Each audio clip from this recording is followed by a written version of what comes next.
We're gonna make some banana bread. This is probably one of my favorite things to make and eat in terms of like baked goods. So I always get bananas whenever I go to the store so that I can make it often. But this is 6 tablespoons of melted butter.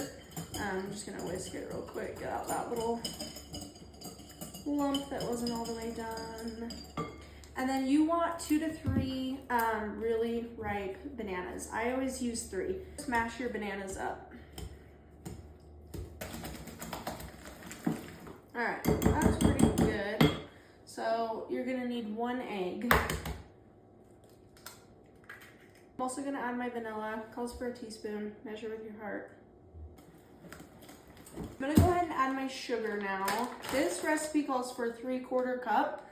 You can add less or more depending on how sweet you like your banana bread. 3/4 cup is perfect for me, so that's what I add. Also, depending on how ripe your bananas are, that will also affect like how sweet the bread comes out. If they're really, really ripe, it's gonna be a little bit sweeter. If they're not quite as ripe, then it's not gonna be as sweet of a banana bread. So just take that into mind when you're adding the sugar. Then I'm gonna add my flour. This recipe calls for 1.5 cups.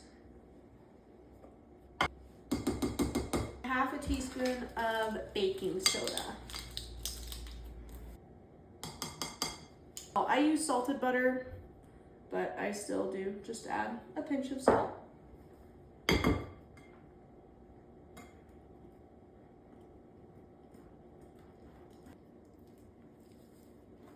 And I'm just gonna pour this into my loaf pan. I have no idea what size this is, regular size.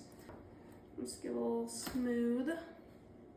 Right, this is going into a 350-degree oven. I always check mine around 35-ish minutes just because there's nothing worse than dried out banana bread. So check it at about 35 minutes, stick it with a toothpick. If it comes out clean, it's done. If not, I usually will let it go for about another 5 minutes and check it in between those 5-minute increments. We've got banana bread. This ended up going for 35 minutes. And you can see it's perfectly done. So I'm gonna cut a piece while it's still hot. I like to have banana bread with butter.